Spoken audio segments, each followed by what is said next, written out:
ہمارا یہ عقیدہ ہے کہ ہمارے حق میں، ہمارے حال پہ جو بھی فیصلہ فرمائے گا وہ ہمارا رب ہی فرمائے گا۔ ہمارا یہ نظریہ ہے کہ ہماری زندگی ساری کی ساری ہمارے رب کے دست قدرت میں ہے۔ یہ وہ عقیدہ ہے جو انسان کو بہت ساری پریشانیوں سے، آزمائشوں سے، تکلیفوں سے محفوظ کر لیتا ہے۔ انسان طاقتور ہو جاتا ہے جب وہ سمجھتا ہے کہ سارا کچھ میرے رب کے دست قدرت میں۔ پھر وہ کوئی تخریب نہیں کرتا، کوئی غلط رستہ اختیار نہیں کرتا، کوئی چور دروازہ اختیار نہیں کرتا، بلکہ وہ اپنے رب کی رضا پہ راضی رہنے کا عادی ہو جاتا ہے۔ اب اللہ تبارک و تعالیٰ نے ایک قانون بنایا ہے، اور قانون ہمیں رب کریم نے اس طرح سمجھایا ہے کہ یہ ضروری نہیں ہے کہ جو تم طلب کر رہے ہو یا جو تم چاہ رہے ہو وہی ہو، اور وہ ہو تو وہ تمہارے حق میں بہتر بھی ہو۔ وہ چیز ہے جو انسان کے ذہنی سکون کے لیے، قلبی اطمینان کے لیے، دل کی ڈھارس کے لیے بہت ضروری ہے۔ کوئی ضروری ہے کہ جو ہم چاہ رہے ہوں وہ بالکل ٹھیک ہی ہو اور وہ ہمیں مل ہی جائے؟ یہ کوئی ضروری ہے؟ کبھی بھی اپنی زندگی میں اس طرح کی تڑپ نہ پیدا کریں، ورنہ آپ بے چین ہو جائیں گے۔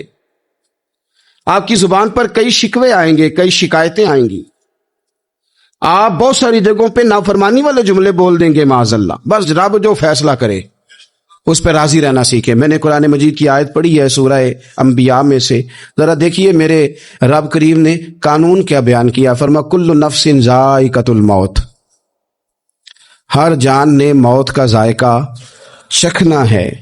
یہ پہلے یہ جملہ کہا اور اسی سے ملتا جلتا جملہ آخر میں کہا، اور درمیان میں کیا کہا؟ فرمایا کل نفس ذائقۃ الموت، ہر جان نے موت کا ذائقہ چکھنا ہے۔ وَنَبْلُوكُمْ بِالشَّرِّ وَالْخَيْرِ فِتْنَةً، فرمایا ہم تمہیں آزمائیں گے، بھلائی کے ذریعے بھی اور برائی کے ذریعے بھی ہم تمہیں آزمائیں گے۔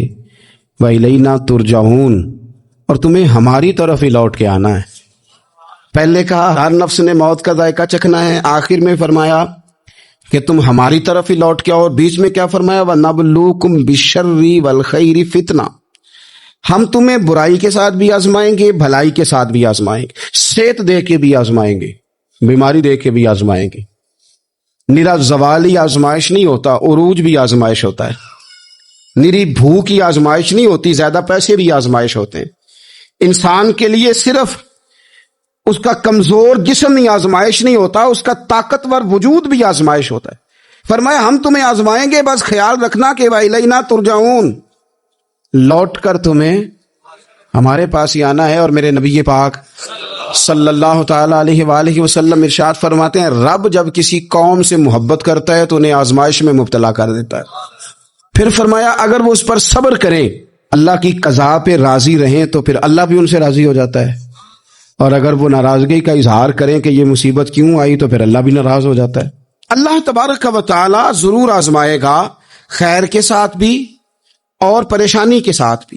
انسان پریشان اس وقت ہوتا ہے کہ جب وہ محنت کرتا ہے تو وہ کہتا ہے نتیجہ میری مرضی کا آنا چاہیے، یہ اس کا سب سے بڑا نقصان ہے۔ آپ رزلٹ کبھی اپنی مرضی کا نہ مانگیں، یہ دعوی ٹھیک نہیں۔ بہت سارے لوگوں کو جانتا ہوں جو کہتے ہیں میں بندہ بھی ٹھیک ہوں بھی دیانتدار، محنت بھی بڑی کرتا ہوں، توجہ بھی میری پوری ہے، پر پھر بھی معاملہ صحیح کیوں نہیں ہوتے؟ تو میں کہتا ہوں پہلی باتیں ساری ٹھیک تھی، آخری والی غلط ہے۔ اس لیے کہ محنت آپ کریں ساری، پر بندے نے رہنا تو بندہ ہی ہے نا۔ ساری محنت کر کے آپ کبھی اس نقطے کو سمجھ جائیں نا کہ 950 سال نبیوں نے تبلیغ کی، ہزار سال انبیاء نے تبلیغ کی، انبیاء نے، رب کے تربیت یافتہ لوگوں نے تبلیغ کی، 2 لوگوں نے کلمہ پڑھا، 4 لوگوں نے کلمہ پڑھا، لیکن میں آپ کو دیانتداری سے بتاتا ہوں کہ وہ کامیاب ہو کے گئے دنیا سے۔ انبیاء کامیاب ہوئے، کیوں؟ اس لیے کہ رب نے انہیں کہا تھا جا کے پیغام دینا ہے، یہ نہیں کہا تھا کہ بندوں کا بدلنا بھی ضروری ہے۔ ہمارے بچے پتہ کیا کرتے ہیں؟ وہ فٹافٹ نہ پریشان ہو جاتے۔ نبیوں کے ذمہ تبلیغ کرنا ہے، یہ ان کا ذمہ نہیں کہ لوگ ضروری کلمہ پڑھیں۔ ہدایت تو رب کریم کے دست قدرت میں۔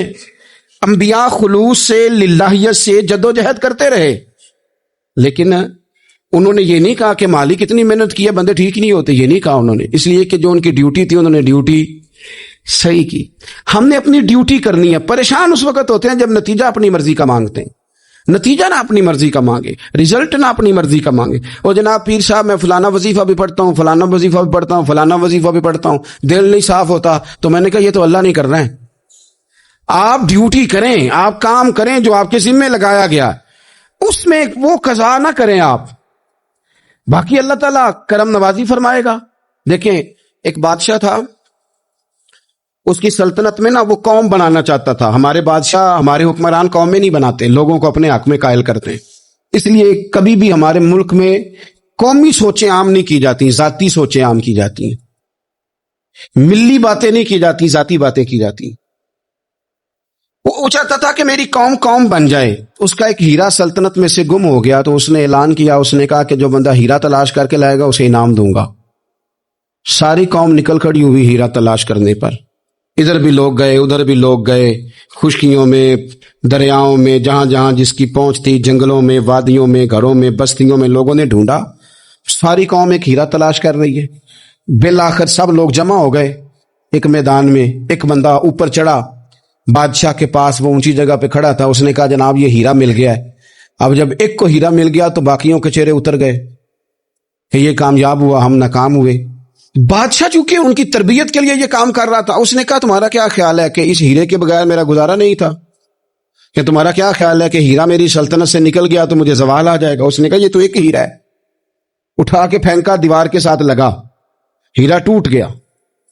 اس نے لوگوں سے کہا تمہارے چہرے اترے ہوئے ہیں، میں تمہیں ایک بات سمجھانا چاہتا ہوں، ہیرا ایک ہی تھا، ایک ہی بندے کو ملنا تھا۔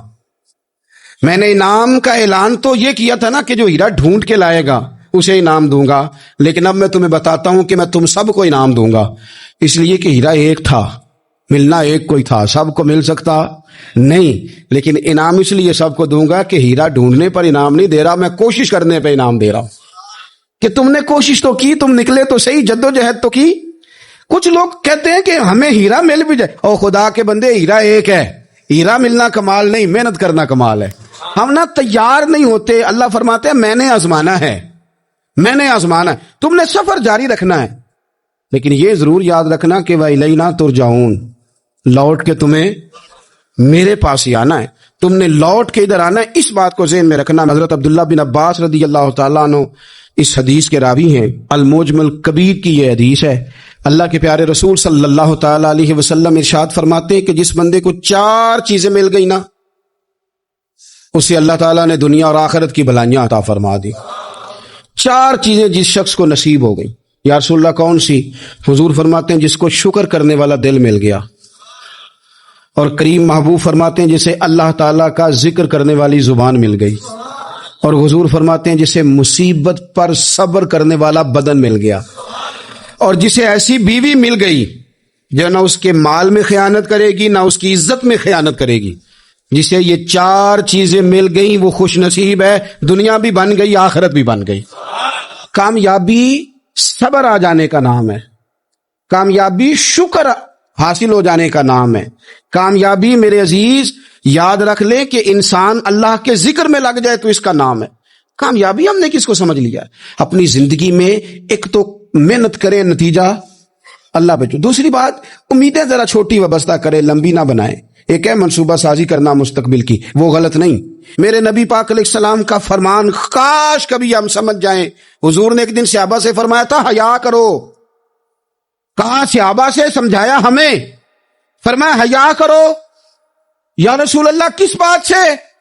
فرمایا وہ والا مال کماتے ہو جو کھا ہی نہیں سکتے، اور وہ والے مکانات بناتے ہو جن میں تم رہ ہی نہیں سکتے، اور ان چیزوں کا سوال کرتے ہو جن کی تمہیں ضرورت ہی نہیں۔ اتنے لمبے محلات، اتنا لمبا چوڑا مال، اتنا لمبا چوڑا پیسہ، اتنی لمبی امیدیں، اتنی لمبی داستانیں، انسان کمزور ہو جاتا ہے، ساری زندگی حساب کتاب میں بیت جاتی ہے۔ دیکھیں نا حضور علیہ السلام نے فرمایا یہ جو غریب لوگ ہیں نا، یہ مالداروں سے 50,000 سال پہلے جنت میں داخل ہو جائیں گے۔ کیوں؟ اس لیے کہ جس کے بیگ زیادہ ہوتے ہیں نا، ایئرپورٹ پہ پھنس جاتا ہے، الجھ جاتا ہے، وہ کبھی ایک آیا، دوسرا نہیں آیا، تیسرا نہیں آیا، چوتھا نہیں آیا، اور جو ہینڈ کیری والے ہوتے ہیں نا، دو جوڑے، وہ تو بس جناب سب سے پہلے وہی نکلتے ہیں، اور ان کی گاڑی بھی کسی رش میں نہیں الجھتی، گھر وقت پہ پہنچ جاتے ہیں، مال تھوڑا تو حساب بھی تھوڑا۔ تو ہم نا لمبی امیدوں کے چکر میں اس لیے پریشان ہے۔ رب کہتا ہے وَإِلَيْنَا تُرْجَعُونَ، تم نے اپنے گھر واپس آنا ہے، تم نے ادھر لوٹنا ہے، تم اتنے لمبے چوڑے معاملات کا شکار نہ ہو جانا۔ تیسری بات جس کو آپ ضرور سمجھیں گے اور اس پر آپ غور کریں گے، بندوں پر اعتماد کرنا چھوڑ دیں، اللہ پر اعتماد کریں۔ ایک اعتماد ہے اللہ کے نیک بندوں کا، دعاؤں کا اعتماد، نسبتوں کا اعتماد، اس کی بات نہیں کر رہا میں، دنیا داروں، سیٹھوں، نوابوں، جاگیرداروں پر اعتماد کی بات کر رہا ہوں۔ اعتماد خلق چھوڑ دیں، اعتماد خالق کریں۔ بندوں پر بھروسہ نہیں، بھروسہ اللہ کی ذات پر۔ جو بندہ رب کی ذات پر بھروسہ کرتا ہے مضبوط ہو جاتا ہے، طاقتور ہو جاتا ہے، کمزور نہیں پڑتا۔ یہ ضروری نہیں کہ آپ کے دوست مخلص نہیں تھے تو اس لیے آپ کا کام نہیں ہو سکا، یہ ضروری نہیں ہوتا۔ ہو سکتا ہے آپ کے دوست پورے مخلص ہوں، تعاون بھی پورا کرنے کو تیار ہوں، پر رب کریم کا ارادہ قدرتی نہ ہو کہ آپ کا کام ہو۔ کیا کر لیں گے آپ کے احباب، آپ کے دوست کیا کر لیں گے؟ اللہ کا ارادہ قدرتی نہیں۔ شاید اسی لیے کسی درویش نے کہا تھا کہ خوش نصیب وہ ہے جو اپنے نصیب پہ راضی ہے، وہ شاید زیادہ نصیب والا ہے جو اپنے نصیب پہ خوش ہو گیا۔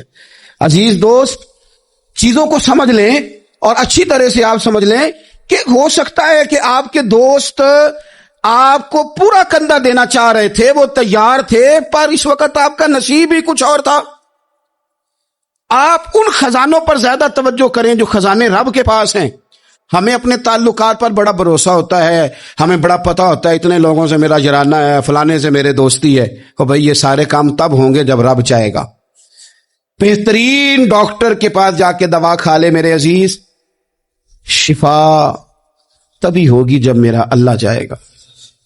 سارے ٹیسٹ کر لیے ہیں ڈاکٹر نے مریض کے، ساری رپورٹیں آ گئی ہیں، ہر چیز ٹھیک ہے، لیکن نہ وہ کھا پاتا ہے، نہ وہ سو پاتا ہے، نہ وہ چل پاتا ہے، نہ وہ ہنس پاتا ہے۔ اس نے پوری دنیا جہاں تک اس کی دوڑ تھی اس نے لگا لی، لیکن لازمی نتیجہ یہ نکلتا ہے کہ اسے کہنا پڑتا ہے کہ ہوگا وہی جو میرا رب چاہے گا۔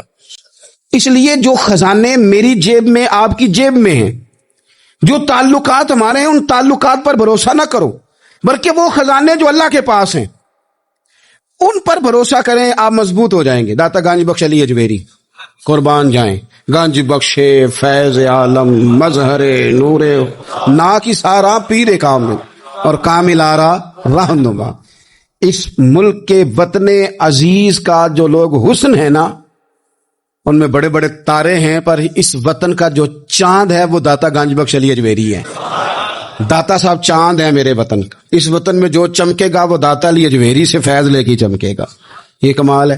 وہ کہتے ہیں کہ علاقے میں قحط پڑ گیا تھا، گندم کا ایک دانہ لوگوں کو میسر نہیں تھا، بارش نہیں ہوئی، سالوں بیت گئے، لوگ بڑے پریشان تھے، بڑی آزمائش میں تھے، ہر بندہ تکلیف میں تھا۔ بازار میں لوگ آتے تھے تو سہمے سہمے سے، ڈرے ڈرے سے، پریشان سے۔ قحط ہے، آزمائش ہے، مجبوری ہے، جانور بھوکوں مر رہے ہیں۔ اللہ تبارک و تعالیٰ کی طرف سے لوگوں پر ایک آزمائش ہے، لوگ صبر کر رہے ہیں۔ کہتے ہیں کہ غلام بازار آیا تھیلا لے کے کچھ خریدنے، آیا بھی تو اٹکیلیاں کرتا، اور چیزیں خریدی تو ہنستے ہوئے، اور جانے لگا تو مسکراتے ہوئے۔ پریشانیوں میں، دکھوں میں کو بندہ اگر اس طرح ہنسے تو بعضوں کا طبیعت چڑ جاتی ہے کہ یار ہم پریشان ہیں، تجھے کس بات کی خوشیاں چڑھی ہوئی ہے۔ کہتے ہیں لوگوں نے بازو تھام کے غصے سے کہا تو اتنا خوش کیوں ہے جب سارا شہر پریشان ہے، سارا ملک آزمائش میں ہے، تو اتنا کیوں ہنس رہا ہے؟ کہنے لگا تم ہوگے پریشان، میں جس کا غلام ہوں نا، میرا جو آقا ہے، اس نے اپنے برتن بڑے پہلے گندم سے بھر لیے تھے، میرے آقا کے بڑولے بھرے ہوئے ہیں، لہذا میں کسی پریشانی میں نہیں ہوں، خوش ہوں۔ داتا علی اجمیری رحمت اللہ علیہ کمال کر گئے، سید حجویر مخدوم امم۔ داتا صاحب فرماتے ہیں اگر تیرا اور میرا رب کے خزانوں پر اتنا بھی یقین ہو جائے نا جتنا اس غلام کا اپنے آقا کے خزانے پہ ہے، تو پھر ہم ہر وقت رو کے نہ دکھائیں، پھر ہر وقت ہم غربتوں کے رونے نہ روئیں، پھر ہر وقت ہم یہ مایوسیوں کی کہانیاں نہ سنائیں۔ لوگ اگر کہیں کہ بڑے دکھ ہیں، بڑی آزمائش ہے، بڑی پریشانی ہے، دنیا بڑی تکلیف میں، بیماریاں آ گئیں، آفتیں آ گئیں، تو بندہ مومن ہنس کے کہتا ہے تم پریشان ہو گئے، ہم تو جس رب کے ماننے والے ہیں اس کے خزانے بھرے ہوئے ہیں، اور ہمارا رب عطا کرتا ہے تو پھر اپنے کرم سے اس طرح عطا کرتا ہے کہ وَيَرْزُقْهُ مِنْ حَيْثُ لَا يَحْتَسِبُ، وہ کہتا ہے میں اتنا دوں گا اور وہاں سے دوں گا کہ تجھے خبر بھی نہیں ہوگی، میں تجھے وہاں سے دوں گا کہ تو نے کبھی سوچا بھی نہیں ہوگا۔ آپ اگر چاہتے ہیں کہ زندگی سکون میں آ جائے، سکون میں، تو لوگوں کی جیبوں پہ نظر چھوڑ دیں، رب کے خزانوں پہ نگاہ جمائیں۔ اتنا نوازتا ہے، اتنا نوازتا ہے، اتنا نوازتا ہے کہ انسان حیران ہو جاتا ہے کہ مجھے اتنا بھی مل سکتا ہے۔ ایک بات یہ میرے عزیز کہ اپنی زندگی میں نا دعووں سے بچیں، دعووں سے بچیں، لفظوں اور عمل اور اٹھنے بیٹھنے، اس میں کسی بھی قسم کے تکبر سے اپنے آپ کو بچائیں۔ بندہ ہی اچھا لگتا ہے، وہ اگر دعووں پہ اتر آتا ہے نا، کہانیوں پہ اتر آتا ہے اور داستان سرائی پہ اتر آتا ہے اور وہ لوگوں کو آئینے دکھانے شروع کر دیتا ہے اور اس سے تقوی کا ہیضہ ہو جاتا ہے، نیکی کا بخار چڑھ جاتا ہے، تو پھر بھی وہ پریشان ہو جاتا ہے۔ اس لیے کہ جب انسان پرہیزگاری کی اینک لگا لے تو اسے باقی سارے لوگ گناہگار نظر آتے ہیں۔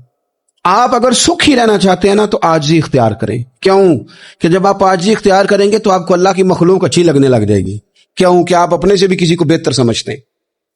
جب تک آپ میں تکبر ہے، میں نے دیکھا ہے کہ لوگ تکبر کا شکار ہو جاتے ہیں، کسی کو جھوٹا، کسی کو بددیانت، کسی کو فراڈیا، کسی کو دھوکے باز، کسی کو ڈاکو، کسی کو چور، کسی کو غدار، کسی کو فلانا، کسی کو فلانا۔ اصل بات کیا ہے؟ اصل بات یہ ہے کہ اس شخص کے دماغ کے اندر تکبر کا سودا سما گیا، یہ کسی چکر میں پڑ گیا ہے، اس کو ہیضہ ہو گیا ہے پرہیزگاری کا، یہ سمجھنے لگا ہے کہ جو میں سوچتا ہوں وہ صرف وہی ٹھیک ہے۔ تیرا یہ دعویٰ ہے کہ ساری مخلوق ٹھیک نہیں، اور میرا رب فرماتا ہے لَقَدْ خَلَقْنَا الْإِنسَانَ فِي أَحْسَنِ تَقْوِيمٍ، میں نے مخلوق بنائی بڑی سونی ہے۔ ہم نا جب یہاں آ جاتے ہیں نا، یہاں ایک شخص تھا جس کا نام تھا بلعم بن باورہ، یہ بڑا مستجاب الدعوات تھا، جو دعا مانگتا تھا اللہ قبول فرما لیتا، پرہیزگار تھا، اس میں اعظم اللہ نے اسے عطا کر دیا۔ حضرت موسیٰ علیہ السلام کے دور میں حضرت موسیٰ علیہ السلام نے جب اپنی قوم کو لے کے جبارین کے خلاف جہاد شروع کیا، نکلے تو اس طرف آنا تھا جس طرف یہ رہتا تھا، لوگ سارے اکٹھے ہو کے اس کے پاس آیا کہ کہنے لگے حضرت موسیٰ علیہ السلام آ رہے ہیں اپنی قوم کو لے کے حملہ کرنے کے لیے، تو دعا کر دے، معاذ اللہ نبی کے خلاف دعا کر دے، تو بد دعا کر دے تاکہ وہ آ نہ سکے، تیری دعائیں قبول ہوتی۔ پہلے تو کہنے لگا کہ کتنے بدبخت ہو، مجھے نبی کے خلاف بات کرنے اور دعا کرنے کا کہہ رہے ہو، معاذ اللہ، بدبخت ہو، دوڑ جاؤ۔ لیکن اللہ سے یہ توفیق مانگے کہ وہ انسان کا شعور سلامت رکھے، شعور سلامت۔ حضرت سلطان باؤ رحمۃ اللہ علیہ نے اپنے دور میں کہا تھا کہ ایمان سلامت ہر کوئی مانگتا ہے، عشق سلامت کوئی، وہ تو انہوں نے کہا تھا نا، اور آج کیا حال ہے کہ مال سلامت ہر کوئی مانگتا ہے تو ایمان سلامت کوئی۔ اب کہاں ایمان سے، اب تو مال سلامت مانگتے ہیں اللہ ماشاء اللہ۔ تو انہوں نے کہا تھا کہ ہمارے دور میں سارے ایمان کی سلامتی مانگتے ہیں اور میں عشق کی مانگتا ہوں، اور میں لوگوں کو کیا کہوں، میں تو یہی کہہ سکتا ہوں حضرت سلطان صاحب سے معافی لے کے کہ حضور ہونتے مال سلامت ہر کوئی مانگتا ہے تھے ایمان سلامت کوئی۔ اب تو یہ حال ہو گیا۔ او بلعم بن باورہ غلط فہمی ہو گئی، پہلے تو لوگوں کو اس نے ڈانٹ دیا، لیکن جب لوگ دوبارہ آئے نا تو تحفے طائف لے کے آئے، لالچ میں آ گیا، پاگل ہو گیا، بیوقوف ہو گیا۔ ہرس ہوس یہ کہیں کا نہیں چھوڑتا انسان کو۔ لوگ نیک لوگوں سے بھی دینداری کا رشتہ نہیں بناتے، دنیا داری کا بنا لیتے، وہاں سے بھی مال ڈھونڈتے ہیں جہاں آ کے انہیں دنیا بھول جانی چاہیے تھی۔ مال آیا، دولت لے کے آئے لوگ، انہوں نے تحفے طائف دیے، وہ کہنے لگا ٹھیک ہے، پہلے ڈانٹ رہا تھا کہ نبی کے خلاف میں بد دعا کروں اور اب تیار ہو گیا، معاذ اللہ۔ گدھے پہ بیٹھ کے یا گدی پہ بیٹھ کے جا رہا ہے کہ پہاڑ پہ چڑھ کے حضرت موسیٰ علیہ السلام اور ان کی قوم کے خلاف معاذ اللہ بد دعا کرتا ہوں، تو رستے میں جاتے ہوئے نا گدی نے منہ پھیر کے کہا کہ باز آ جا۔ گدی کہنے لگی تو مجھے آگے بھیجتا ہے، فرشتے مجھے پیچھے بھیج، باز آ جا۔ بڑے لوگ کانوں میں اذانیں پڑھتے ہیں کہ سیانا ہو جا، سیانا ہو جا، لیکن جب کسی پر بدبختی غالب آتی ہے تو پھر وہ سمجھدار ہونے کو تیار نہیں۔ اللہ تعالیٰ اپنی خفیہ تدبیر سے ہمیں محفوظ فرمائے. اللہ تعالی ہمارے حق میں جب بھی فیصلہ کرے تو رحمت والا کرے، کرم والا کرے، آسانی والا کرے. چڑھ گیا پہاڑ پہ، اور پہاڑ پہ چڑھ کے جب اس نے ہاتھ اٹھائے، وہ لوگ جو بددعا کرانے والے تھے وہ ساتھ ہی تھے، تو اپنے منہ سے لفظ نکالتا ہے حضرت موسیٰ کے خلاف معاذ اللہ، لیکن وہ لفظ اپنی قوم کے خلاف نکلتے ہیں. وہ ان کے خلاف بددعا کرنے چلا تھا، تو چونکہ ہر چیز اللہ کے دستے قدرت میں ہے نا، تو زبان سے نکالتا کچھ ہے، نکلتا کچھ اور ہے. پھر وہ وقت بھی آیا کہ زبان لٹک گئی، سینے پہ آ گئی، عذاب آ گیا اللہ کا، تباہ ہو گیا اپنی قوم سمیت. اپنی زندگی میں یاد رکھ لے اچھی طرح، ہرس، ہوس، تکبر، غرور، وہ کسی چیز کا بھی ہو، وہ انسان کو لے ڈوبتا ہے. اگر آپ زمین پہ کھڑے رہ کے لوگوں کو دیکھیں گے تو کچھ لوگ اگر آپ کو اپنے برابر نظر آئیں گے نا قد میں، تو کچھ انشاءاللہ بڑے بھی نظر آئیں گے. ہم نے لسٹیں بنا لی ہیں کہ کون کون کتنا غلط ہے. ہم نے ہر ایک کے بارے میں 2-4 باتیں یاد کر لی ہیں، فلانا اتنا خراب ہے، فلانا اتنا، اور فلانا اتنا. اس کا نقصان یہ ہوا ہے کہ اللہ کی خوبصورت مخلوق، خوبصورت رنگوں میں ہم نے حالات خراب کر لیے ہیں. اگر ہم چاہتے ہیں کہ ہمارا دل سکون میں آئے، قرار میں آئے، تو زندگی عاجزی والی، انکساری والی، اللہ تبارک و تعالیٰ کی بات. میں اکثر کہتا ہوں کہ نبی پاک صلی اللہ تعالی علیہ وآلہ وسلم نے کتنی شانیں بیان کی حضرت عمر فاروق کی، کتنی عظمتیں حضور نے ان کی بیان کی. جب ان کا وصال ہونے لگا نا، ان کو زخم لگا، تو لوگ ان کی تعریفیں کرنے لگے. اب ان کو بھی پتا تھا کہ میری عظمت میں حضور نے کیا کچھ بیان کیا ہے. لوگ ان کی تعریف کرنے لگے، امیر المومنین آپ کو یہ کمال حاصل ہے. تو حضرت عمر فرمانے لگے دعا کرو بس میری نیکی اور بدیاں برابر برابر ہو جائیں، نیکیاں اور بدیاں برابر ہو جائیں. میں کسی درجے کا خواہش مند نہیں، بس یہ چاہتا ہوں کہ یہ عاجزی کا حسن دیکھے، انکساری کا یہ درجہ دیکھیں. فرماتے ہیں بس یار معافی دے دے نا، وہ معاف کر دے، پھر تو بات بن گئی. میں جلسوں پہ، اجتماعات پہ جاتا ہوں تو ایک رواج بن گیا ہے، لوگ بڑی بڑی قطاروں میں پھول لے کے کھڑے ہو جاتے ہیں اور گاڑیوں میں پھینکتے ہیں. تو میں اپنے سنگیوں سے کہتا ہوں کہ اگر تو قیامت میں بھی ایک پھول مل گیا نا، تو پھر تو یہ سارے استقبال کام آ گئے. اور اگر وہاں کھڑا کر لیا گیا نا، صحیح حدیث میں حضور نے فرمایا ہے کہ کچھ سوالوں کے لیے بندے کو محشر کے میدان میں کھڑا کر لیا جائے گا. ان سوالوں میں سے ایک سوال یہ بھی ہوگا کہ بتا اپنے علم پر عمل کتنا کیا تھا. تو میں نے کہا اگر تو روک لیے گئے تو پھر ان پھولوں کا کیا بنے گا، پھر تو آزمائش میں آ جائیں گے. اللہم استرنا بسترک الجمیل استغفر اللہ ربی من کل ذنب واتوب الیہ. اے اللہ، جو غلطیاں یاد ہیں ان سے بھی توبہ کرتے ہیں، جو بھول گئی ہیں ان سے بھی توبہ کرتے ہیں، جو ظاہر ہے ان سے بھی توبہ کرتے ہیں، جو چھپی ہوئی ہیں تیرا اور ہمارا راز ہے ہم ان سے بھی توبہ کرتے ہیں. مالک، جہاں جہاں جس جس مقام پر جس جس لحاظ سے عمدن یا سہون بول کر، لہجے سے اور اشارے کنائے سے بھی کہیں کو تیری نافرمانی کر بیٹھے ہیں، تو اس سے بھی تیری پناہ میں آتے ہیں. اپنی پناہ میں رکھیو، اپنی پناہ میں ہمیں ایمان کی موت دیجیو، اور صبح قیامت اپنے محبوب کی شفاعت ہمارے حق میں قبول فرمائیو.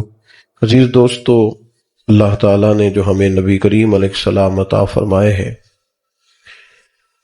تو اس محبوب کی شان اللہ نے قرآن مجید کے مختلف آیات میں مختلف انداز میں بیان فرمائی ہے. ایک عظمت اللہ نے میرے نبی کریم کی یہ بیان کی ہے کہ وَيُعَلِّمُهُمُ الْكِتَابَ وَالْحِكْمَةَ، یہ محبوب تمہیں کتاب بھی سکھائیں گے اور حکمت بھی سکھائیں گے. دانائی، تدبر، فہم و فراست اللہ تعالیٰ نے سب سے بڑھ کر مدینے والے محبوب کو عطا فرمایا. علماء نے لکھا ہے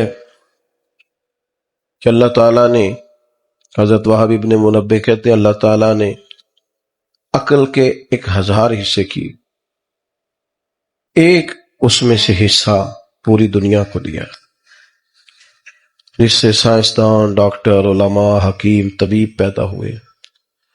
باقی 999 حصے عقل اللہ نے اپنے محبوب کو عطا فرمائی.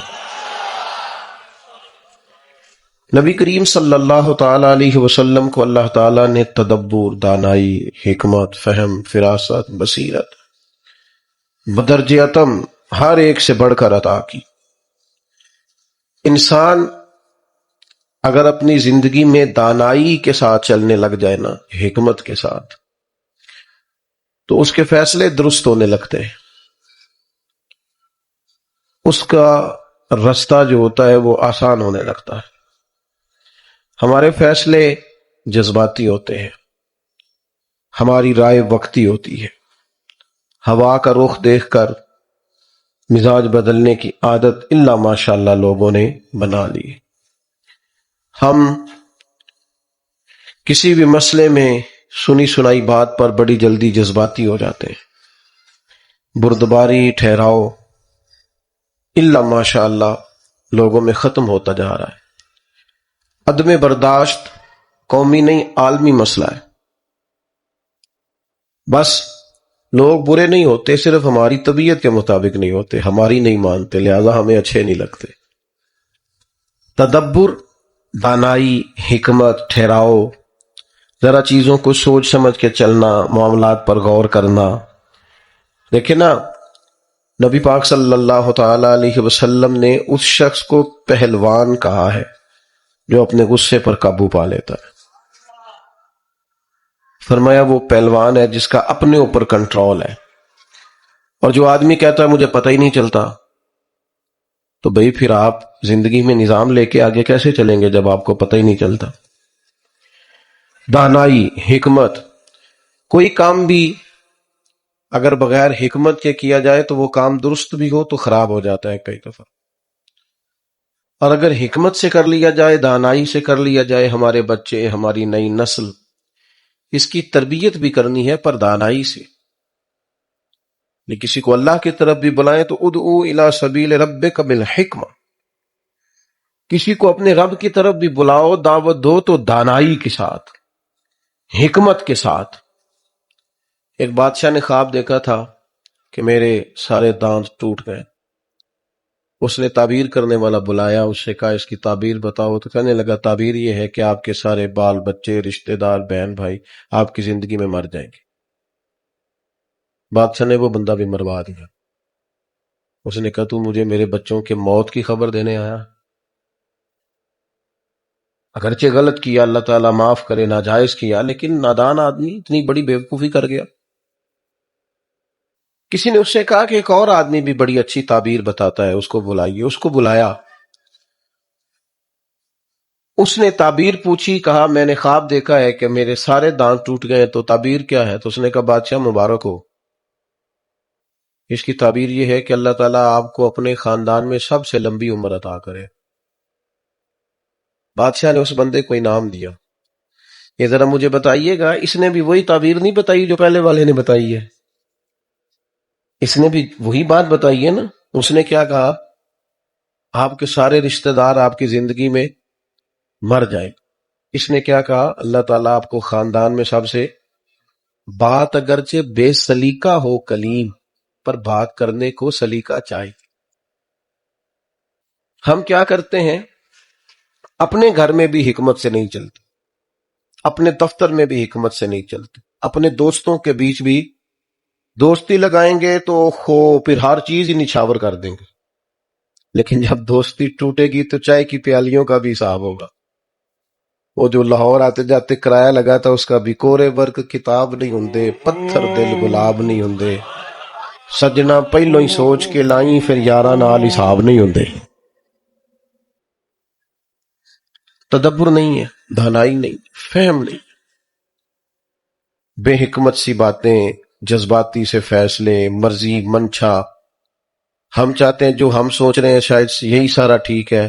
ہمارے ہاں نا پنچایتوں میں، دیہاتوں میں کسی سے کوئی فیصلہ کراتا تھا تو لوگ اس پارٹی کے ساتھ ہوتے تھے جس نے پہلے آ کے بات سنا لی.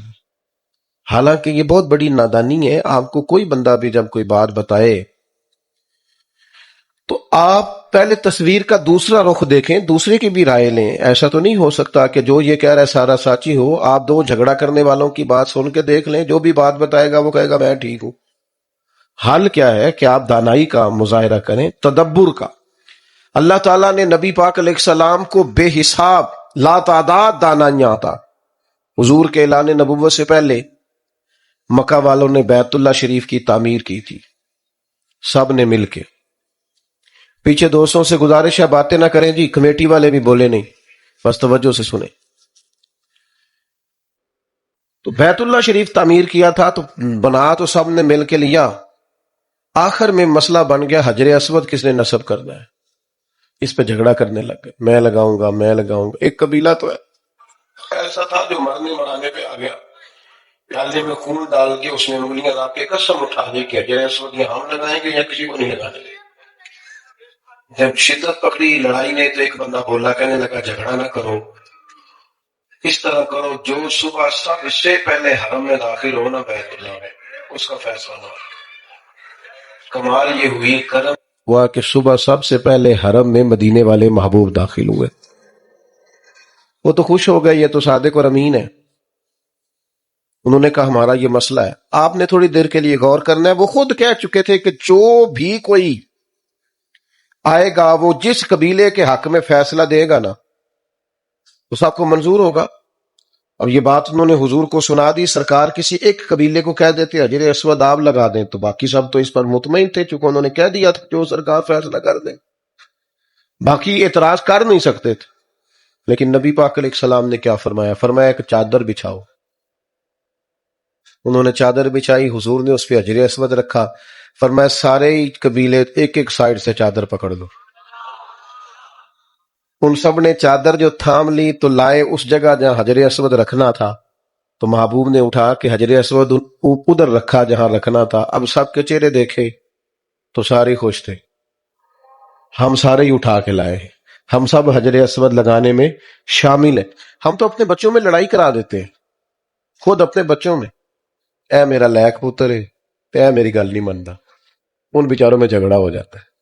آپ وہ دیکھیں نا، ہو جاتا ہے بعض اوقات کسی بچے سے زیادہ پیار، پر لکھا ہے بزرگوں نے کہ ایک بچے کا رخسار چومو تو دوسرے کا بھی چومو، ان کو یہ لگے نا کہ جھکاؤ زیادہ ادھر ہے۔ نبی پاک نے فرمایا اللہ سے ڈرو، اپنی اولاد میں انصاف کرو، دانائی سے تدبر سے گھر چلائیں، تدبر سے آپ سوسائٹی میں وقت گزاریں۔ یہ جذباتی فیصلے، یہ فوٹو کی زندگی، یہ جناب مطلب ادھار لے کے شو بنانا اور جناب کسی کے نام کو استعمال کر کے آگے نکلنا اور تھوڑا جان بوجھ کے آگے آگے ہونا اور اپنا بتانا، اس سے انسان کمزور پڑ جاتا ہے۔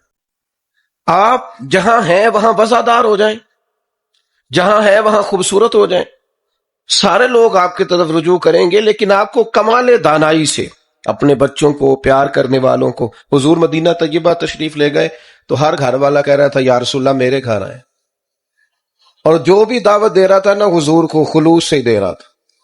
لوگوں نے دروازے نہیں کھولے ہوئے تھے، اکھیاں بھی بچھا رکھی تھی، وہ تو سویرے آتے تھے اور شام تک کریم کا انتظار کرتے تھے۔ پتھروں، پہاڑوں، ٹیلوں تک پہ سجاوٹ اور نور ہی نور گویا نظر آتا تھا، اس طرح کا سما تھا جیسے سجی ہوئی ہے ہر چیز۔ ہر ایک کہہ رہا تھا، حضرت عتبان بن مالک، حضرت سعد بن معاذ، بڑے بڑے سردار، یا رسول اللہ ہمارے گھر میں قیام کرے۔ کوئی کہتا تھا حضور میرا گھر کشادہ ہے، تو جتنے لوگ آپ سے ملنے آئیں گے سب آرام سے بیٹھ سکیں گے۔ کوئی کہتا تھا یا رسول اللہ میرا قبیلہ بڑا ہے، اسلحہ زیادہ ہے، دشمن کے مقابلے میں مدد کرنی ہوئی تو ہم ذرا زیادہ تعداد میں ہیں، مدد کر سکیں گے دین کی۔ یا رسول اللہ ہمارے گھر، ہر بندہ خلوص سے دعوت دے رہا ہے، اب کیا کریں؟ یقیناً حضور کہتے میں نے فلانے کے گھر جانا ہے تو دوسرا ناراض ہو جاتا، کبھی بھی ایسا نہ ہوتا، وہ قبول کرتے بات۔ لیکن ذرا انسان کے دل میں محبت میں احساس تو آتا ہے نا، یار میں نے بھی تو کہا تھا، میں نے بھی تو کہا تھا نا۔ اگرچہ وہ ناراض نہ ہوتے، حضور کا فیصلہ قبول کرتے، پر خواہش تو سب کی تھی نا۔ میرے کریم نے کیا کہا؟ فرمایا یہ فیصلہ میں نے کرنا ہی نہیں۔ اونٹنی کی لگامیں حضور نے چھوڑ دی، فرمایا یہ مامور من اللہ ہے، جہاں اسے میرا رب حکم دے گا یہ وہاں بیٹھ جائے گی۔ یہ فیصلہ ہی اللہ پہ چھوڑتے ہیں۔ نبی پاک نے فرمایا میری اونٹنی جہاں اللہ کی حکمت ہوگی وہاں، اونٹنی چلتی رہی وہاں آ کے بیٹھ گئی جہاں سیدنا ابو ایوب انصاری کا گھر تھا۔ لیکن نبی کریم کا کمال یہ ہے کہ حضور فوراً اترے نہیں، تو یہ نہ کہے اچانک بیٹھ گئی، محبوب بیٹھے رہے۔ اونٹنی ایک دفعہ بیٹھی پھر اٹھی، پھر اس نے ایک چکر لگایا اور پھر اسی جگہ آ کے بیٹھ گئی جہاں سیدنا ابو ایوب انصاری کا گھر ہے۔ واقعی مامور من اللہ، وہاں آ کے بیٹھی، اور اب اس طرح بیٹھی کہ اس نے اپنی گردن بھی بچھا دی زمین پہ، اور جب وہ تسلی سے بیٹھ گئی تو اب میرے کریم اترے. اب حضرت ابو ایوب انصاری کے حضور مہمان بنے، اور جب مہمان بنے نا تو سارے اس لیے خوش تھے کہ یہ فیصلہ اللہ نے اپنے محبوب کو کر کے دیا. تو کچھ معاملات ایسے ہیں جن میں نہایت دانش مندی سے، تدبر سے. ایک صحابی نے کہا تھا یا رسول اللہ میں نے اپنے اس بیٹے کو گھوڑا خرید کے دیا ہے، تو اس کی والدہ کہتی تھی حضور کو گواہ بنا دو، تو میں آپ کو گواہ بنانے آیا ہوں. اس وقت کی گھوڑا ضرورت تھا، مجبوری تھا، جیسے آج آپ کی موٹر سائیکل اور گاڑی ضرورت ہوتی ہے نا، اس وقت یوں ہی سمجھ لیں جیسے گاڑی لے کے دی ہے. تو یہ میں نے اسے گھوڑا دیا ہے. تو نبی کریم علیہ السلام نے فرمایا دوسرے بیٹے کو بھی دیا ہے؟ یا رسول اللہ نہیں. تو فرمایا پھر ظلم اور زیادتی پر مجھے گواہ بنانے آ گئے. فاتقوا اللہ فاعدلوا اولاد، اللہ سے ڈرو، اپنی اولاد میں انصاف کرو. اس کو لے کے دیا ہے تو پھر دوسرے کو بھی لے کر کے دو. تدبر سے میرے بھائی، حکمت سے. نوجوانوں میں جلد بازی بڑی ہے، ایک دفعہ بات نہ مانی جائے. اور باہر آ کے کچھ لوگ بڑے جناب فخر سے سناتے ہیں، کہتے وہ منڈے نے آئی سامان پانتا ہے، وہ دی مرضی دا کھانا نہیں سی نہ پکیا. ایک عقل مندی نہیں ہے. میں اپنے بچوں کی ہر خواہش پوری کرتا ہوں، آپ غلط کرتے ہیں. ان کی کچھ خواہشیں پوری نہ کریں تاکہ انہیں صبر کرنا بھی آئے، انہیں احساس پیدا ہو کہ کچھ چیزیں نہ ملیں تو میں نے اس میں صبر بھی کرنا ہے، تدبر بھی کرنا ہے، رکنا بھی ہے. ہماری بے حکمتی، ہمارے مزاج کی نادانی، بہت سارے ماضی میں فیصلے ایسے ہیں جو ہم سے اس لیے غلط ہوئے کہ ہم نے جلد بازی کی. کبھی پلٹ کر دیکھیں، بہت سارے لوگ اس لیے ہم سے ٹوٹ گئے کہ ہم سیانے نہیں تھے. اگر ہمارے اندر تدبر ہوتا، معاملہ فہمی ہوتی، تو بڑے رشتے ہمارے مضبوط ہونے تھے. لیکن ہم نے جذباتیت کی. جو بندہ آپ کو آ کے کہانی سناتا ہے کہ میں فلانے کے پاس بیٹھا تھا تو وہ آپ کے خلاف باتیں کر رہا تھا، تو پائی ویکھو نہ انہیں انج نہیں کرنا چاہیے، تو آپ کا کیا خیال ہے جو ساری کہانی سن کے آیا ہے وہ آپ کے ساتھ ہے؟ اگر اسے پتا ہوتا کہ اس بندے کا آپ سے پیار ہے تو اس کی جرت ہی آپ کے سامنے بات کرتا. میری بات کی سمجھ آ رہی ہے آپ؟ جو میں نے ایک جگہ پہ بیٹھا تھا، 2-4 لوگ بیٹھے تھے، تو باقی سارے اٹھ کے چلے گئے، ایک بندہ رہ گیا. تو وہ جو رہ گیا نا، اس نے پھر کوئی ان کے خلاف ان کی پگڑیاں کھولی، کوئی کہانیاں سنائی، وہ سناتا جا رہا ہے. میں بڑا پریشان ہوں. تو میں نے کہا تھانوں کیوں ہے؟ میں کہ میں تے اس گلوں پریشان آ کہ وہ گیا نے تو کوئی حال نہیں چھڈیا، جدو میں جاواں گا تو کی کرے گا؟ میں تے اپنی پی گئی، تو تے بہت ڈاڈا. نہیں جی نہیں، تہاڈے نال تے پیار ہے. میں کہ تو انہاں نوں بھی آکھنا ہے جدو ملے نا، انہوں نے بھی تو یہی کرنا ہے. تو یہ آپ مت توقع کریں کہ جو آپ کا بڑا خیر خواہ بن کے آپ کے ساتھ بات کر رہا ہے وہ آپ کا بڑا اپنا ہے. ایسا نہیں ہے. آپ یاد رکھیں، دنیا میں غیبت کا چلن ختم ہوگا تو سب کی عزتیں محفوظ رہیں. یہ نہیں ہو سکتا کہ آپ کسی کی سن لیں اور پھر آپ کی نہ جائے. دانائی، ٹھہراؤ، تدبر، حکمت، معاملہ فہمی، سیانے ہو جانا. اپنے معاملات کیا کہا کرتے تھے لوگ کہ منڈے نوں میری جتی پوری آ گئی. کیا کہتے تھے؟ میرے گھر بیٹی پیدا ہو گئی ہے. یہ ساری باتیں دانائی کی باتیں. لوگ سمجھدار ہوتے تھے وقت کے ساتھ ساتھ. ہماری جذباتیت ختم ہی نہیں ہوتی، ہر فیصلے کے اندر جذباتی ہیں. اور کبھی سخت موڑ بھی آ جائے نا، اللہ سے مدد مانگے، اپنے مالک کے حضور حاضری دیں اور کوشش کریں کہ فیصلہ صحیح ہو. ایک بڑا عجیب مرحلہ آیا تھا فتح مکہ کے موقع پر. کوئی ایسی بڑا مسئلہ نہیں تھا، پر ٹائم آ گیا. حضرت سعد بن عبادہ رضی اللہ تعالیٰ عنہ کے ہاتھ میں نا جھنڈا تھا اسلام کا. تو اس دور میں بہت بڑا اعزاز ہوتا تھا کہ فلانا علم بردار ہے، اس کے پاس جھنڈا ہے. حضرت سعد بن عبادہ رضی اللہ تعالیٰ عنہ کے پاس مسلمانوں کا جھنڈا تھا، آگے آگے تھا.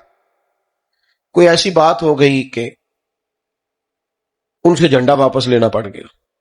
اب بندہ بڑا قیمتی ہے، بندہ بڑا باکمال ہے، جلیل القدر صحابی. بدر سے لے کر فتح مکہ تک ہر جگہ پہ ان کی خدمات پورے عروج پر ہے. لیکن جھنڈا واپس لینا ہے. آ جاتا ہے کبھی کبھی ایسا موقع بھی. اب ان کی حساسیت کیا کیا جائے، اور کوئی ایسا کام بھی نہیں انہوں نے کیا، پر لینا بھی ہے جھنڈا ان سے. اور موقع فتح مکہ کا ہے. یہ زیادہ غور سے سننا، اللہ تعالیٰ نے ہمارے کریم محبوب کو دانائی کیسی عطا کی. اکابر صحابہ پریشان ہیں. حضرت سیدنا فاروق اعظم جیسے لوگ، حضرت صدیق اکبر جیسے لوگ کہ یہ کیا کیا جائے، مولا علی شیر خدا جیسے لوگ سوچ رہے کہ کس طرح اتنا بڑا آدمی ہے. تو محبوب نے فرمایا کوئی مسئلہ نہیں، ساتھ سے جھنڈا لیتے ہیں. نبی کریم نے کیا کیا؟ فرمایا ساتھ میں نے ایک فیصلہ کیا. یہ میری طرف دیکھنا، یہ غور کرنا دوستو. حضور فرمانے لگے میں نے ایک فیصلہ کیا ہے. یا رسول اللہ کیا؟ فرمایا میں نے فیصلہ کیا ہے جھنڈا آپ سے لے کر آپ کے بیٹے کو دے دیا جائے. قربان جائیں، سب سے زیادہ باپ اس وقت راضی ہوتا ہے جب اسے پتہ چلے نا میرا پتر میری جگہ لینے کے قابل ہو گیا، ہوں نے کام سنبھال لیا ہے. سب سے زیادہ باپ خوش ہو جائے. اچھا چاہیے تھا حضرت صاحب بن عباد تھا جھنڈا لینے پر ناراض ہوتے، لیکن وہ معاملہ ایسا ہوا کہ پہلے سے بھی زیادہ راضی ہو گئے. وہ خوش ہو گئے، یا رسول اللہ میرے نصیب جو خدمت کل تک میں کرتا تھا میرا بیٹا کیا کرے گا.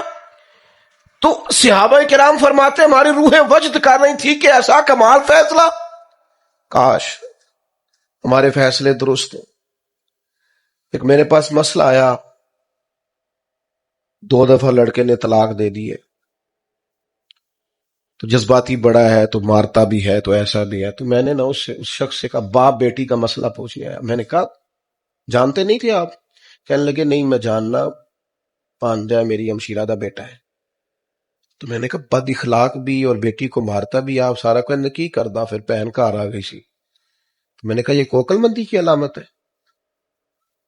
آپ کو پتہ ہے بد اخلاق ہے اور پہلے دن سے پتہ ہے، تو آپ نے یہ اتنا بڑا ظلم کیا کہ بہن آ گئی تھی تو آپ نے بیٹی قربان کر دی.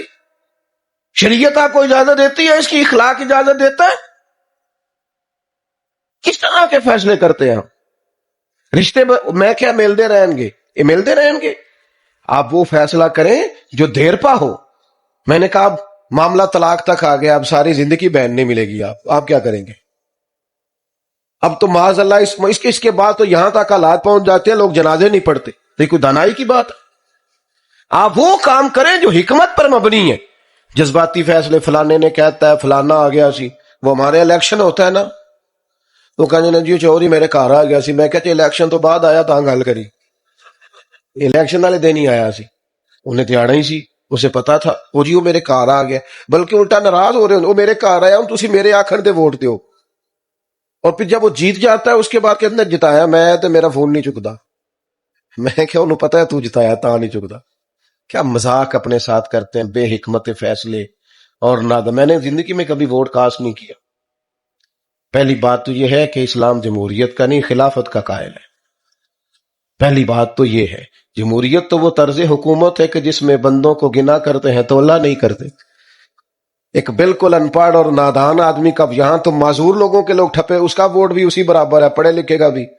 بندوں کو گنا کرتے ہیں، یہ اقبال نے کہا. اور دوسری بات یہ ہے میرے بھائی کہ یہ نہ خنجر اٹھے گا نہ تلوار ان سے، یہ بازو میرے آزمائے ہوئے ہیں. یہ سارے لوگ وہی ہیں، پارٹیاں بدل بدل کے کبھی اس میں کبھی اس میں، کس چکروں میں پڑے ہوئے. بہرحال یہ میرا عنوان نہیں. جو بات عرض کرنا چاہتا ہوں کہ بغیر حکمت کے نہیں، دانائی کے ساتھ وقت گزارے. اور اگر کبھی کوئی آپ سے سوال بھی کرے، انسانی ذہن میں نا سوال پیدا ہو جاتا ہے. جسموں کو قید کیا جا سکتا ہے، ذہنوں کو روحوں کو قید. سوال اٹھتے رہتے ہیں، سوال کا جواب ہوتا ہے، سوال پر لڑائی نہیں ہوتی. اور لڑائی کریں گے آپ، ڈانٹ ڈپٹ کریں گے تو بغاوت پیدا ہوگی. ایک سوال کھڑا ہو گیا تھا فتح مکہ کے بعد، ایک جنگ ہوئی، اس میں بڑا مال غنیمت آیا. تو اصول یہ تھا کہ جو نئے نئے لوگ مسلمان ہوتے تھے ان کی تالیف قلب کے مؤلفۃ القلوب کو زیادہ دیا جاتا تھا. تو نبی پاک نے مکے والوں کو ذرا زیادہ دیا. تو ایک نوجوان انصاری وہ کہنے لگے حضور کی اپنے قریبی رشتہ داروں پر کرم نوازی بڑھ گئی ہے. توجہ ہے آپ کی؟ حضور نے فرمایا انصاریوں کو سب کو میرے خیمے میں اکٹھا کرو. اکٹھے ہو گئے. تو محبوب کہنے لگے تم کہہ سکتے ہو کہ یا رسول اللہ صلی اللہ تعالی علیہ وسلم انہوں نے تو آپ کو تکلیف دی تھی، ہم نے سینے کھولے تھے، یہ تو بدر احد میں تلواریں لے کے آئے تھے، ہم نے آپ کے لیے جانیں پیش کی تھی، تم کہو کہ ہماری تو تلواروں سے ابھی بھی خون ٹپک رہا ہے، تم کہہ سکتے ہو؟ تو وہ کہنے لگے نہیں یا رسول اللہ آپ کا احسان ہے آپ یہاں آئے. حضور فرمانے لگے تم کہو کہہ سکتے ہو؟ کہ یا رسول اللہ نہیں آپ کا یہ احسان ہے. تو آخری جملہ سرکار نے ایسا کہا وہ دانائی، وہ حکمت، وہ تدبر کہ ان کی روحیں وجد کرنے لگی. ان کا دل گویا کر رہا تھا جو سامان ہمیں ملا یہ بھی نہ ملے. حضور فرمانے لگے میرے بھولے انصاریوں، انصار مدینہ، کیا تم یہ پسند نہیں کرتے کہ مکے والے گھر جائیں تو اونٹ اور بھیڑ بکریاں لے کے جائیں، اور تم جب اپنے گھر جاؤ تو اللہ کا رسول ساتھ لے کے جاؤ؟ کیا تم یہ پسند نہیں کرتے تمہارے ساتھ اللہ بٹھا کے اپنے محبوب کو اپنے پہلو میں؟ جو لوگ کچھ نہیں کرتے وہ بھی کمال کرتے ہیں، تم تو محبوب ساتھ لے کے جا رہے، تم یہ پسند نہیں؟ ان کا تو حال ہی اور ہو گیا، رو رو کے کہا یا رسول اللہ ہم بڑے راضی، کچھ بھی نہ ملے تو ہم پھر بھی بڑے. تھوڑا سا نا جواب اگر حکمت سے دے دیا جائے نا، سمجھ آ رہی ہے بات کی؟ امام اعظم کے پاس کیا تھا جو سب سے بڑے امام ہے؟ دانائی تو تھی. امام صاحب کے پاس حکمت ہی تو تھی. ایک بندہ آ گیا نا امام صاحب کے پاس، اس نے کہا جی میری بہت زیادہ زمین ہے، تو میں کئی سفر پہ جا رہا تھا تو میں نے خزانہ دبایا تھا زمین میں، اب میں نے نشانی کو رکھی تھی، وہ نشانی میں بھول گیا ہوں، تو مجھے سمجھ نہیں آ رہی میں نے کہاں دبایا تھا، تو کیسے یاد کروں؟ اب ساری زمین تو کھودی نہیں جا سکتی، اس وقت ٹریکٹر تو تھے نہیں، تو کیا کریں؟ تو امام صاحب کہنے لگے گھر جا کے 100 رکعت نماز نفل پڑھ یاد آ جائے. کنے؟ انہوں نے کہا ایسی تو انہوں نہیں کیا جا رہا، بول تو دیں. ہاں کتنے رکعت نماز؟ 100 رکعت. وہ بندہ سویرے ٹوکری لے کے سمجھ لے مٹھائی کی آگے، کہنے لگا حضور یاد آ گیا، نشانی مل گئی. پھر میں نفل نہیں نہ پورے پڑے، کہنے لگا دوسری رکعت میں یاد آ گیا. تو امام صاحب کہنے لگے یہ وسوسہ تھا، مجھے پکا پتا تھا کہ شیطان تمہیں یاد کرائے گا، بھولی ہوئی چیزیں بھی نماز میں یاد کراتا ہے. فرمایا اب ٹوکری ادھر رکھو اور باقی 98 نفل پڑھو شکرانے میں. امام صاحب رحمت اللہ تعالی علیہ کے ایک استاد تھے حضرت حماد. ہر دور میں ضروریات الگ ہوتی ہیں، آج کل گھروں کی ضروریات الگ ہیں. ہمارے زمانے میں بھی بڑی ضرورت ہے، لیکن اس زمانے میں ایک بڑی ضرورت تھی آٹا گھر کا. اب آپ تو خیر شہر میں رہتے ہیں، میں دیہاتی آدمی ہوں. میرے ابا جی تو کیا کرتے تھے، جنہوں نے کنک پا لی ہے نا پڑولے تو 4 پا لیا مرتبان، انہوں نے سارا سال پرواہ، لیکن اس وقت اچار پہ گزارا ہوتا تھا، صحت بھی ٹھیک رہتی تھی. اب اس پر گزارا نہیں ہوتا بچوں کا، اللہ سمجھ عطا کرے. تو حضرت حماد کی بیوی روز پیغام دیتی، ہر چوتھے دن آٹا ختم ہو گیا. تو ایک دن غصے میں کہنے لگے اگر اب تو نے مجھے آٹے کا پیغام دیا تو تجھے 3 طلاق. پیغام بھی ان کو ہی دینا ہے، کیا کریں؟ حالات بگڑ گئے، پریشانی لگ گئی، وہ خود بھی پچھتائے بات کر کے.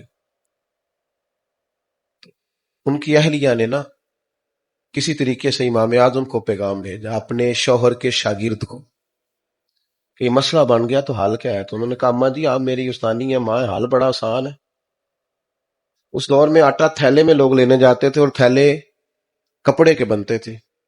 کہ جب استاد صاحب سو رہے ہونا تو آپ نے منہ سے نہیں کہنا کہ آٹا لا کے، آپ نے وہ تھیلا ان کے کرتے سے باندھ دے، ان کے کرتے سے تھیلا باندھ دے، اٹھیں گے انہیں سمجھ آ جائے گی آٹا ختم ہو گیا، کہنے کی ضرورت ہی نہیں.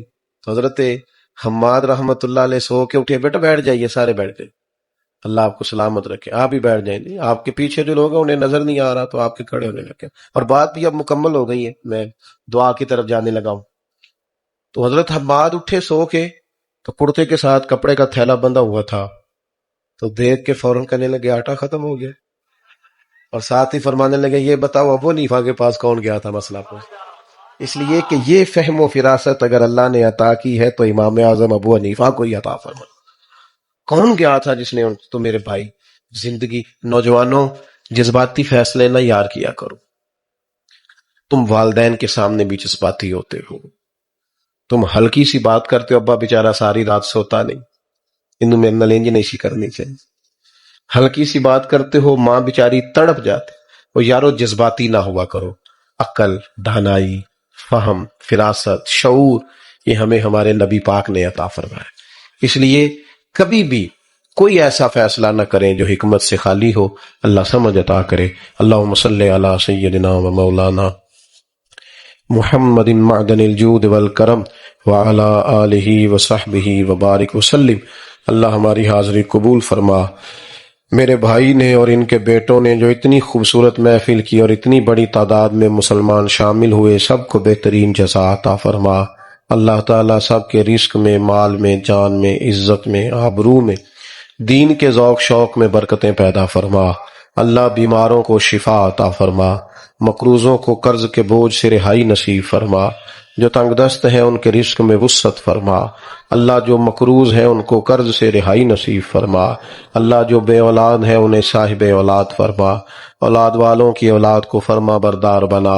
اللہ کریم ہم سب کی دلی جائز مرادیں پوری فرما، ہمارے ان بھائیوں کے گھر میں بھی رحمت کا نزول فرما۔ اللہ تعالی امت کی خیر فرما، عالم اسلام کی خیر فرما، بالخصوص فلسطین کے مجبور مسلمانوں کی مدد فرما۔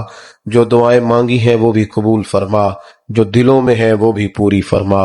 اللہم انا نسألک العفو والعافیۃ فی الدین والدنیا والآخرہ، رب اغفر وارحم وانت خیر الراحمین، وصلی اللہ تعالی علی حبیبہ سیدنا محمد وعلیہ